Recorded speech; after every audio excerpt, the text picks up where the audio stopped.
Good morning, everyone. This is a pretty good crowd considering last Thursday. I hope everyone had a good Thanksgiving. A glad welcome may we bring to each other this morning, filled with the desires, hopes, and dreams we all share. I'm Dave Cook, your service coordinator for today. If you're new to North Chapel, welcome. If you're visiting, please consider signing the guest book at the back of the sanctuary. We also have hearing assistance devices and large print orders of service on the back table, should you need them. Brianne will be with the children this morning. Thank you. After the service, you're invited to go downstairs to visit with each other or in the sanctuary. We ask you to wash your own cup and utensils afterward, just as a precaution if you go downstairs. Now, Mary Blanton has some announcements.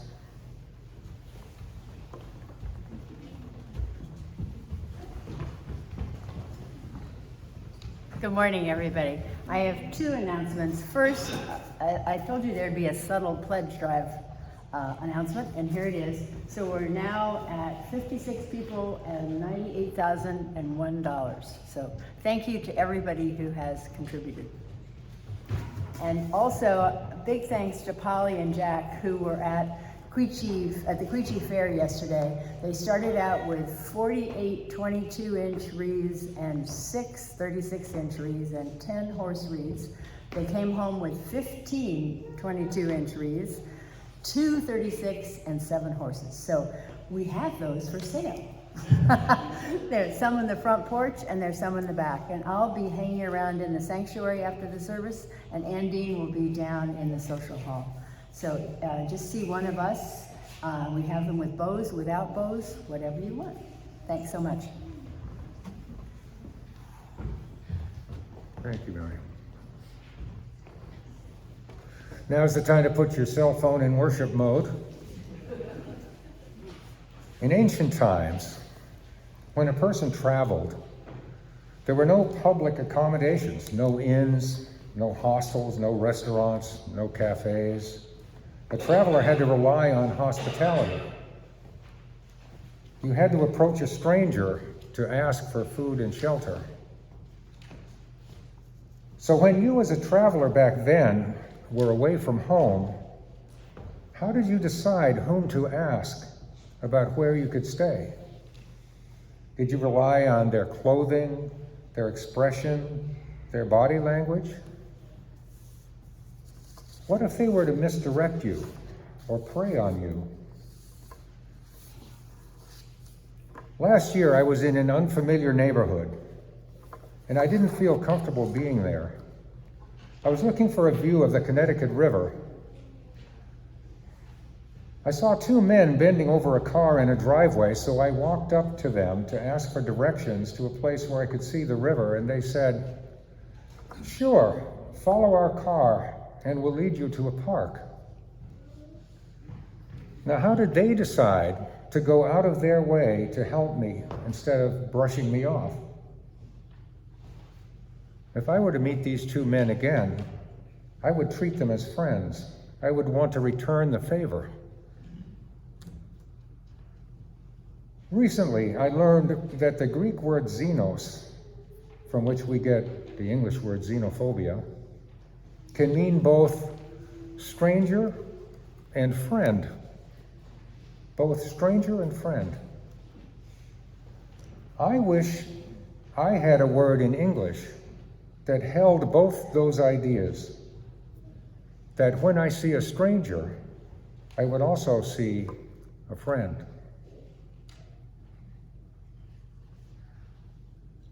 We'll now have a brief time of meditation.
I'm sleeping. Can you wake me? You seem to have a broader sensibility. I'm just living on nerves and feelings with a weak and a lazy mind and coming to people's parties, fumbling deaf, dumb, and blind. I wish I had a sense of humor, keeping the sadness at bay and throwing the lightness on these things and laughing it all away. I love that piece by Joni Mitchell. And before I begin, I wanted to ask a favor of Anne McSood and Joby Thompson. I lent you a book maybe a month or so ago, maybe 6 weeks, called, I think it was Christ for Unitarian Universalists or something like that, which you stained with coffee and then bought me a new book, which is very kind, but I want to give you the new book and I want the stain. I want the register of your reading that book on the book. That's important to me.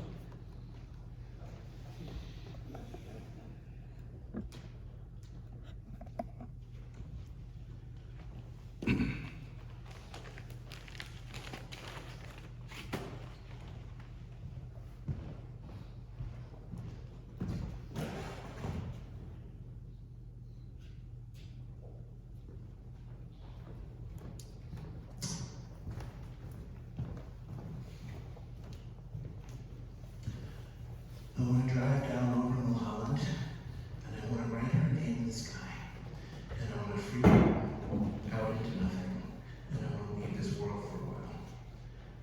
Was the verse that I offered to my dad when my dad passed away, sang at the top of the lungs at the top of Killington.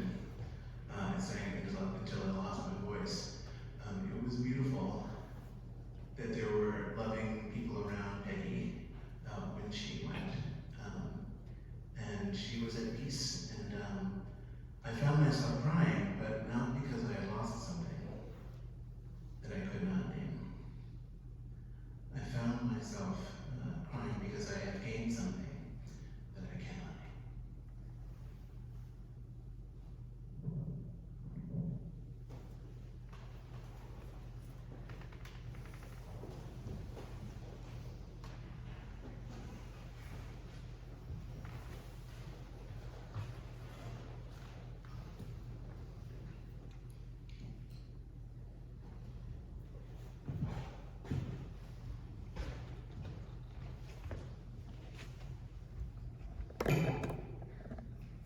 And I really want my coffee-stained book back.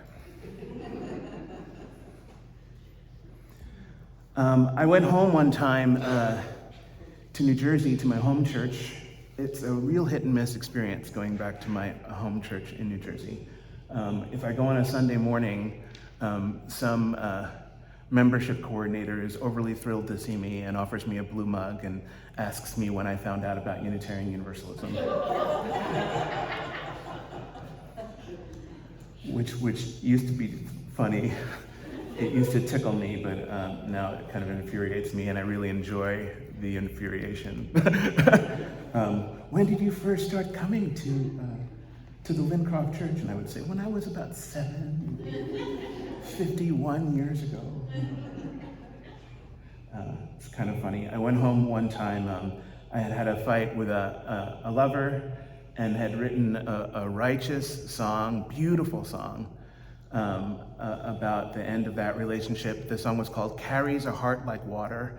It was, the title of the song was written for myself, because I would wake up in the morning just huddled over myself in this kind of fetal position, carrying my heart, And so I wrote this beautiful song. I don't remember how it goes. I can't remember the words right now.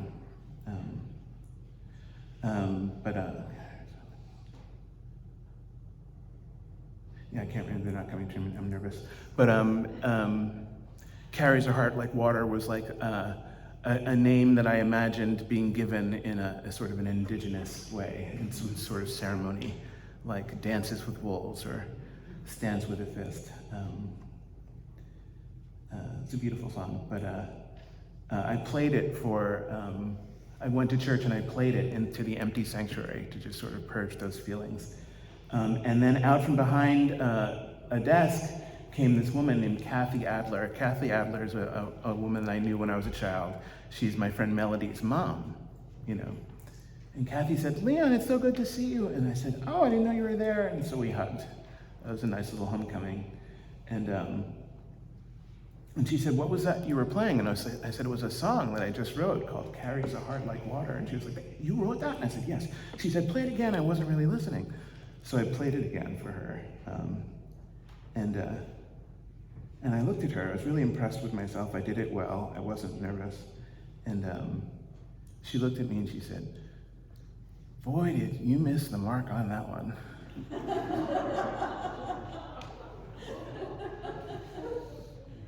And she was right. I was righteous more than I was loving in that song.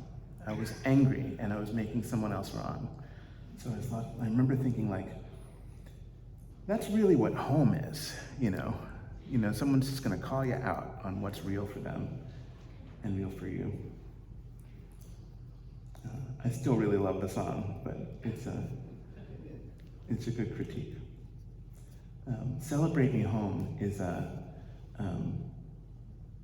song by a man named Kenny Loggins. He wrote it many years ago. Please celebrate me home. Does anyone know it? Yeah. Give me a number. I looked it up online, you know, and I saw him. He did it in 2001, and he had like a suit jacket on and a hoodie, and he looked pretty good for, like, he's probably in his 70s or something like that. And instead of singing the chorus, he would just hold the microphone out, and the whole audience, all of whom were gray-haired, by the way, because he does not attract a younger crowd now. But everyone would sing, "Please celebrate me home." Just put that in your body for a second. Just feel what that feels like. Give me a number, please celebrate me home. It was a good feeling to watch that. Good morning and good Sunday. I hope that this new day finds you well.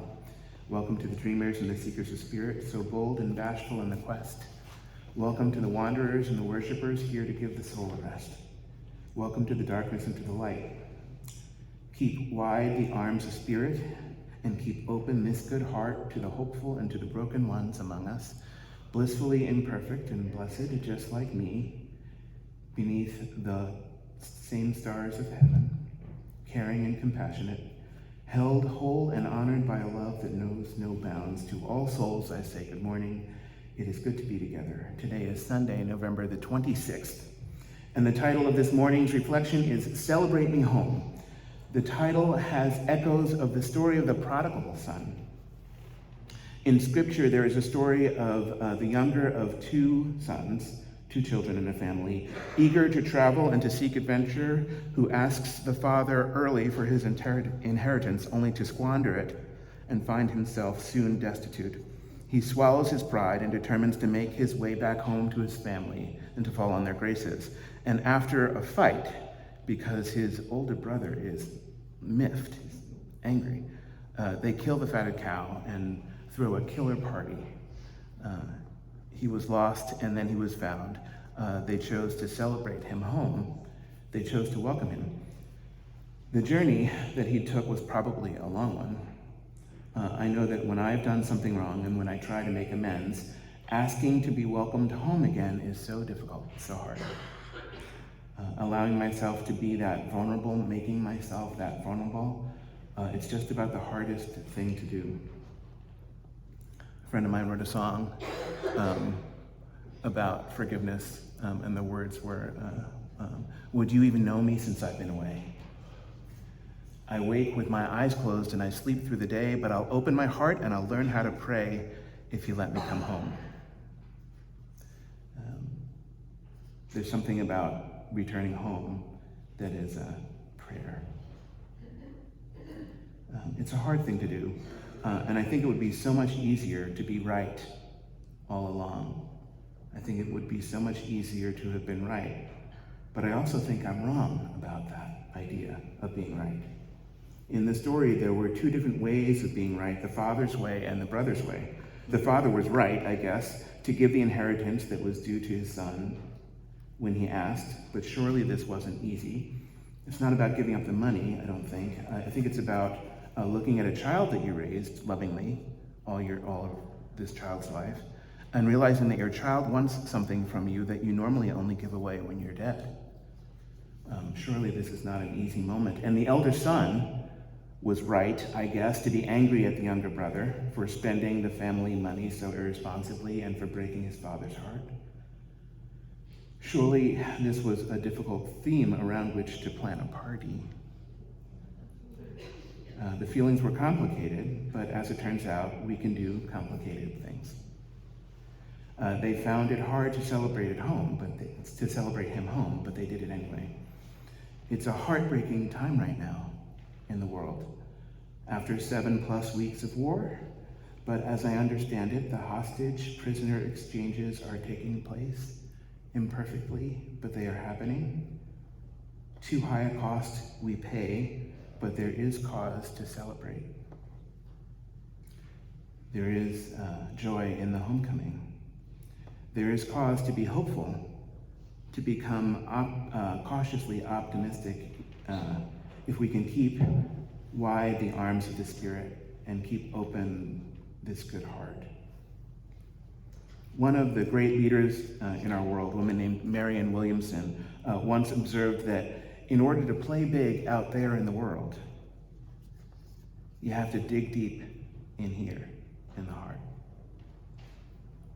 This is to say that big change starts tiny. Big change starts small. Getting good at forgiving small things is a really good thing to do. When I lived in Minnesota, I had a little fight with a friend of mine. We were planning a service, and we had a little argument. I remember trying to deliver a sermon to the church that I was serving then in Minnesota. It's in St. Paul. And I wanted to sing a song with my friend that was written by Sheryl Crow.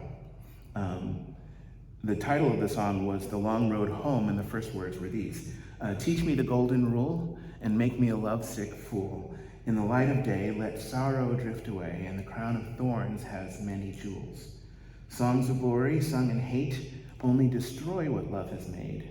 And if the kingdom comes, you don't want to be the one who is standing in the way. It's a beautiful song, but my friend didn't like it. She said that the words were too Christian for Unitarian Universalist Church. And she was kind of right in the sense that the words were pretty Christian. Sheryl Crow wrote, they say they've seen his face, and they say he's called their name, and I have heard their lies and heard the people's cries. The time has come, it's getting late. All of the stories that I have heard, the enlightened ones who've walked the earth, they bring me sweet relief, and they rid me of human grief, and I'm free from every hurt. For some of us, this kind of language freaks us out a little bit. For my friend, it freaked her out a little bit, but it doesn't have to. It unnerves us sometimes because it's pretty much straight up Christian theology. Straight up Christian theology informs our tradition, but it does not define our tradition. It's old school good church, it's gospel. This sentiment is at the heart and the soul core of American country blues that sing, guide me, O thou great Jehovah. Pilgrim through this barren land, I am weak, and thou art mighty. Hold me with thy powerful hand. And it informs verses like, when I tread the banks of Jordan, bid my anxious fears subside. Death of death and hell's destruction land me safe on Canaan's side. Songs of praises I will ever give to thee. The melody is great there. It's some songs of praises I will ever give to thee. I will ever give to thee. This is Christian to be sure, but is it too Christian for a Unitarian Universalist church? I think we need better ways of talking about the complexities of our lives. The complexity of this tradition, the complexity of our own selves. And if my friend were here right now, I would ask her to open the gray hymnal, the same hymnal that is in UU churches, chapels, fellowships, and meeting houses across the country, the same hymnal that we used in St. Paul, and the same hymnal that we have here in Woodstock. I would ask my friend to open to hymn number 115 and read along. to see that the words God of grace and God of glory, only on thy people pour thy power, crown thine ancient church's story, and bring to bud its glorious flower. Grant us wisdom, grant us courage for the living of this hour, for the living of this hour. And in the final verse, grant us wisdom, grant us courage, ears to hear and eyes to see, ears to hear and eyes to see. This hymn was reworded from its predecessor, O thou great Jehovah. Bread of heaven, feed me till I want no more. Or actually, it's bread of heaven, I will ever give to thee. I will ever give to thee. That's the same as grant us wisdom, grant us courage, ears to hear and eyes to see. They even preserved the poetry. The idea that we could be free of pain and released from our suffering is Christian. The notion that that the threat of death is overcome and that it loses dominion over us is Christian theology. The idea, markedly different, that mysteriously we are granted wisdom and granted courage to see and to hear is spiritually beautiful, but only when it's applied to doing good work in the world. The bread of heaven idea is deeply Christian, for sure, but not exclusively so. Maybe it's better to say that this particular expression of a common human faith is Christian. This expression is Christian, and that it's connected to other expressions that are shared in human experience, of which we only perceive a part.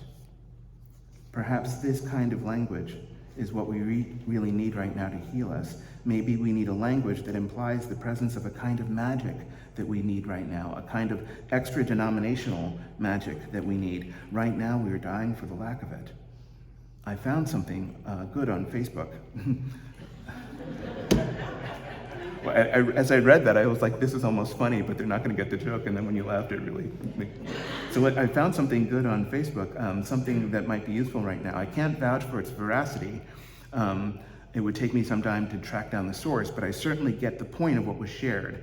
A young woman asked an older man, what is your favorite Hebrew or Yiddish phrase? Have you seen this? It's circulating pretty widely. The answer was fascinating, and I wrote it down precisely. I transcribed it, and I'll read you from the transcription. He said, so in Hebrew, the word for word and the word for thing is the same word, davar. Do you get that? One word, two meanings. Just like David was saying earlier with Zeno, meaning friend or stranger. It's complex, but we get that. He goes on to say, in Hebrew, you cannot differentiate between a word and a thing, which means psycholinguistically that for us, words are real. They are concrete. They build up and they can tear down. They last. And when you consider your words in this context, you use them differently. You know the phrase abracadabra that magicians use? That comes from the Talmud, he says. It is an Aramaic phrase, abra, kidabra, or abracadabra, which means I create as I speak. We create worlds when we speak. So in the Bible, I think of the story of creation. God said, let there be light, and there was light. The world was created through speech with words. That's the first Hebrew thing that just amazes me. End quote. I thought abracadabra was a coffee shop. Life is complicated, especially now. Our language and the logic that our language generates isn't always sufficiently complex to meet the challenges that we face, which is why certain things, certain sacred things, seem to be beyond our ability to describe, beyond our ability to name.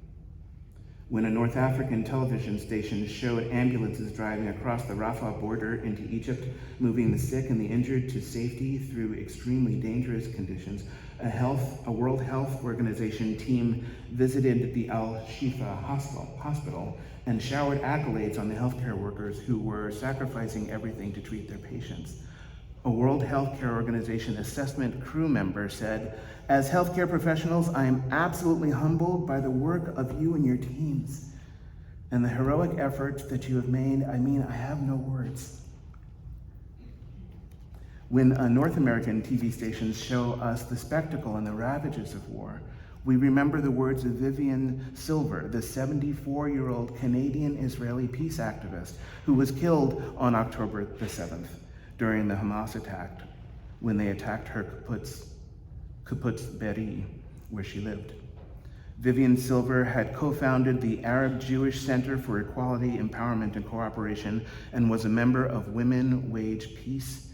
In 2017, she joined a march of Israeli and Palestinian women to the shores of the Jordan River to call for an end of Israel's occupation. It was Vivian Silver who said, "We are organizing women from all over the country, from every side of the political spectrum, who are saying, enough, ma speak." In Arabic, it's makafi, enough. We are no longer willing to do this. We must reach a political agreement. We must change the paradigm that we have been taught for 70 years now, where we've been told that only war will bring peace. We don't believe that anymore. It's been proven to be not true. What are we learning in these days that are all around us? I have a confession to make before we close. This will sound like a non sequitur, but I love the movies of Kevin Costner.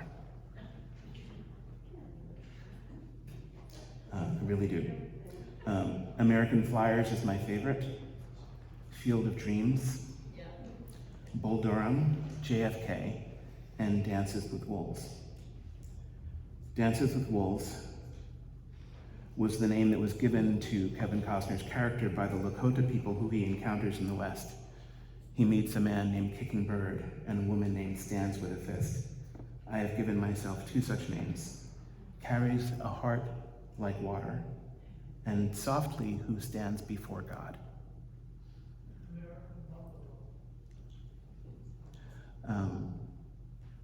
Softly Who Stands Before God is the character who appears in a poem that I'd like to close this service with. The name of the poem is The Wars Can End. Are you ready, or are you satisfied? Softly who stands before God. This is a question that I raised to myself. Am I ready, or am I comfortable? Am I comfortable with the alibis of a young man? The alibis of a young man refers to the kinds of reasons that I feel given for why war happens. So are you ready, or are you satisfied with the alibis of a young man? Cry the ancient soul, cry daughters of ocean and earth, cry the cross of gold. Does glory sing my name for the cannons taking aim? Glory sings thy name and glory sings of thine. And when glory sings my name and I'm thine, brother. To be worthy sons of Abraham. Abraham had 3 children in religion, right? Judaism is a child of Abraham. Christianity is a child of Abraham. Islam is a child of Abraham. Those 3 Abrahamic strands form a single braid. So to be worthy children of Abraham, we are marched as a nation at arms through a holy land, as soldiers, mothers, and presidents, all waging a war with such soul and raising innocence. Have we chosen station beneath the blade? Do we have to fight? Each of us is born of a conquering steel that angels have betrayed. How we worry. The things that we're guilty of. The reasons that we fall to our knees and the ways we love. This poem was the means by which I tried to imagine peace after we went to war in Afghanistan in 2002 or 2003. I was reading a book by a man named Edward Said at the time, and it ended with a question. Edward Said is a super intellectual former Columbia professor of comparative literature and a Palestinian. And he said at the end of his book, can we divide the world the way the world does appear to be divided, and survive the consequences humanly? Can we divide the world the way the world does appear to be divided and survive the consequences humanly? If Gaza's the example, I don't think we can survive those consequences humanly. What's happening in Gaza is inhumane. Is there a way to imagine a language, a way of connecting with one another that allows us to survive humanly? I think that we can. I know that we can. Aurora Levins Morales knows that we can. She says, say these words when you lie down and when you rise up, when you go out and when you return, in times of mourning and in times of joy. Inscribe them on your doorposts, embroider them on your garments, tattoo them on your shoulders, teach them to your children, your neighbors, your enemies, recite them in your sleep. Here in this cool shadow of empire, another world is possible. And Arundhati Roy thinks it's possible. She says, perhaps things will become worse and then better. Perhaps there's a small God up in heaven readying herself for us. Another world is not only possible, she's on her way. Maybe many of us won't be there to greet her, but on a quiet day, if I listen carefully, I can hear her breathing. Another world is possible, but it's going to need a little bit of magic. It's going to need our peace, our love, our forgiveness.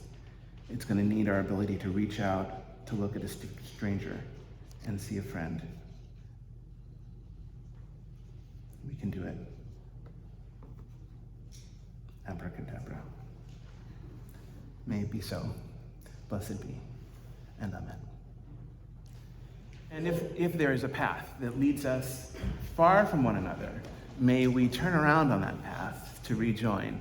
If there's some journey that takes us apart, may we find ways to find our way back to true community. May we find a way to celebrate ourselves home and